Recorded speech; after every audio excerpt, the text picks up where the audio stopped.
It's no secret that Nigeria is the largest economy in Africa. What's more to her? With over 3 billion metric tons of iron ore deposits found in Kogi, Enugu, and Niger states, an estimated 10 million tons of lead zinc veins spread across many states in Nigeria. Over 7.5 million tons of barite in Taraba and Bauchi states, an abundance of lithium and gold in Nasarawa, Ogun State, and many more. Nigeria is blessed with a diverse mix of mineral deposits. The Nigerian government, through the Ministry of Solid Minerals Development, is setting the pace to reposition Nigeria as an economic powerhouse. Join us every Monday, 16:30 GMT, and on Saturday, 9 hours GMT, for the program Uncovering Nigeria's Hidden Gems. Uncovering Nigeria's Hidden Gems, where we highlight the activities of the solid minerals sector to discover the vast natural resources of the country and know more about the sector. Remember, Mondays at 16:30 GMT and Saturdays at 9 hours GMT. Uncovering Nigeria's Hidden Gems.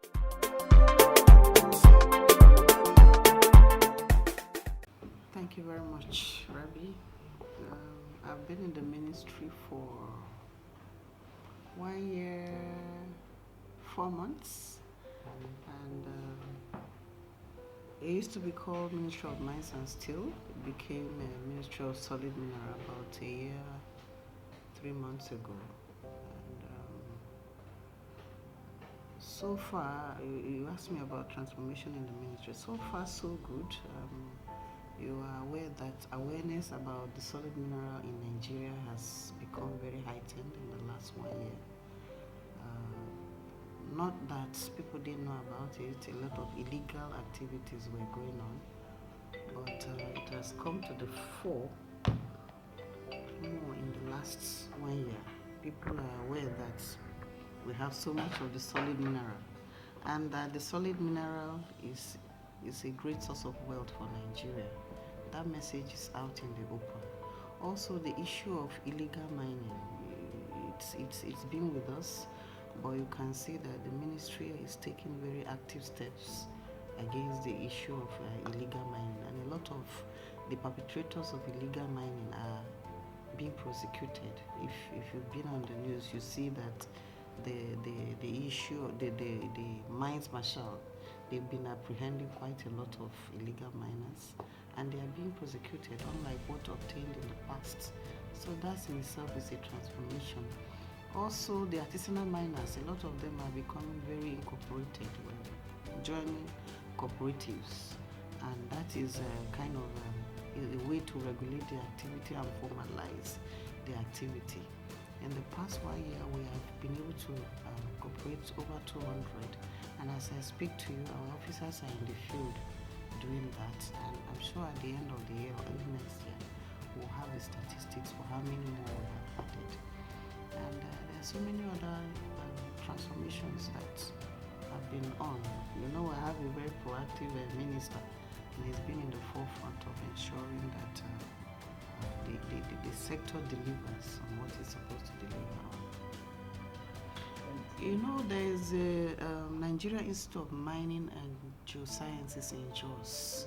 It's an institute that was established at the same time with the Ghana School of Mines by the colonial masters as a mining institute.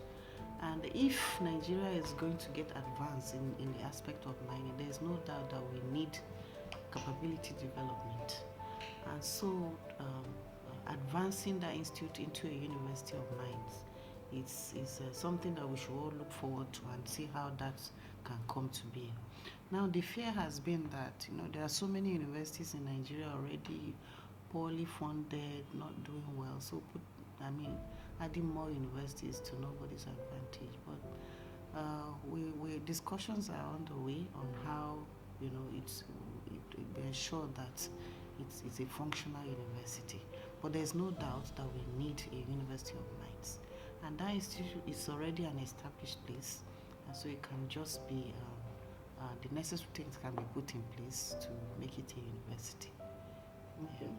Okay, the Mining Act 2007 is due for review, and you know we have started the process of review. We had the stakeholders engagement think 2 months ago, and so that process is on, because a lot of things have changed even in the mining sector. So there are things that we have learned over time that should be brought into the Mining Act. The policies of the minister are aimed at revigorating the sector to deliver on its mandate. It's a sector that should deliver greatly on increasing our GDP, because there's no place in Nigeria, there's no local government in Nigeria that you do not find solid mineral. It's everywhere.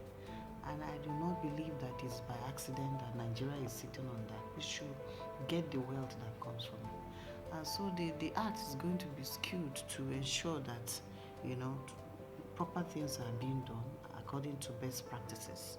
And so that reform, that review is already on ground, and we are working on it.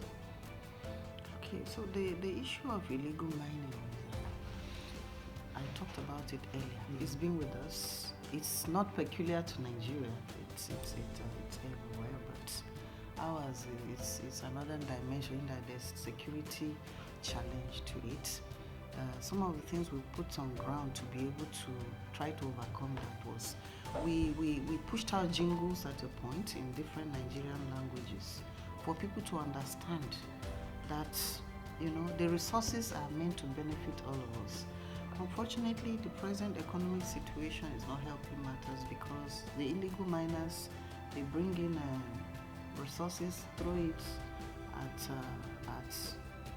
usually illegal mining goes on in remote places where people may not go easily. So they throw this money at them, and then they scoop out much more, a trillion times more than what they have given them. What we've decided to do, because it's difficult for any number of individuals to man the landmass of Nigeria. Take for instance in Niger State, we have maybe at maximum we have 3 federal mines officers. There's no way they can cover the state. So what we've decided to do is to introduce technology, the form of satellite monitoring. That is on the way. The minister is taking it to effect tomorrow. We'll get the approval for that. We went to DSS to see what they have on ground, and they have those satellite imaging, and they said they will collaborate with us so that if an activity is noticed where it shouldn't be, then you know where to channel the control to. So that's the aim. Technology has to come in. The other thing is we're also trying to, it's still in the pipeline, it's not foolproof, for miners to be able to have some form of technology that can link up with their activities, the owners of the mine, with what is going on, so that when there's an illegality, it can also be triggered and then beep up in what we're trying to install. It's all still in process, so I can't talk so much about it, but I want you to know that we're working very assiduously to see how we can ensure that our resources are not being scooped away, by whoever they are. The ministry is planning on increasing that momentum. We're trying to make functional our portal system. We have a portal system which has been down, and once we make that workable, the miners can pay online from wherever they are, because the problem has been that even when they want to pay, they are not able to get a network to pay. We're also talking with this Turaya company, they have to link up with the satellite thing we're doing, and we will encourage miners to at least get their phones and be able to pay from wherever they are. So I believe that when we put this technology down, there will be a boost in the revenue generation, and we're working assiduously at that. And that's why when the oversight, the senators came yesterday, it's money that brings money. If we must generate more money, then they must also fund us well, because there's no way we can achieve all that we're planning to do with the lean resources that lean funding that we have. But we're doing our best within the circumstance. So our revenue, we were there yesterday, is much more than we have exceeded our target as of September. So by December, I'm sure we'll be much higher. You've been with us in the ministry, so it's first of all, we've we've been trying to go through an approach of peaceful resolution and appeal to the subnationals to get them to understand what the Constitution of Nigeria says. The fact that solid mineral is domiciled with the federal government. It's in the exclusive list of they know these things. And the minister has had meetings. He had to make presentation at the National Economic Council meeting, which is usually attended by governors and all that. Some of them we've had to write to them using very strong terms. But we know there is an issue that is challenging intending investors from coming in. The National Council meeting, which is planned to hold this year, is one of the subtopics that we're taking about the interference of subnationals in the mining sector. Yes, we know that we need to collaborate with them. We consistently made them know that, let them know that it's not in their right to stop miners. Now, recently the issue of Osun State, I'm sure you followed it, and the Osun State and Segilola, when Osun State went and placed the stop work order by a magistrate court, we advised Segilola, take the matter to the federal, and the federal was able to vacate that order.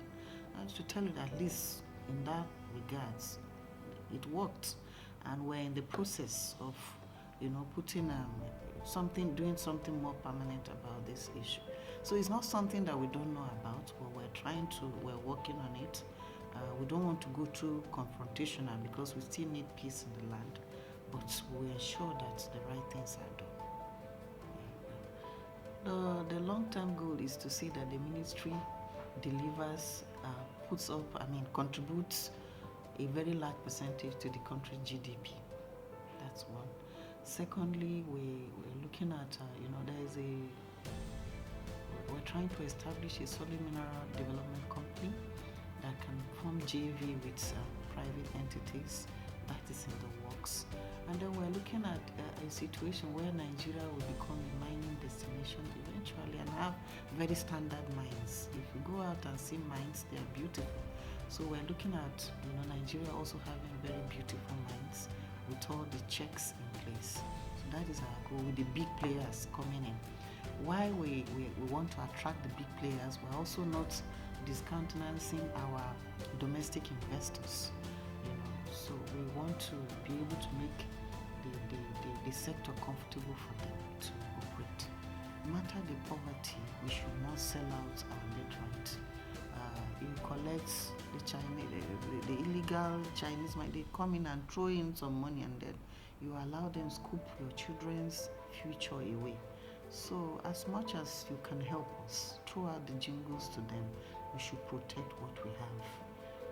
That's what we like to keep.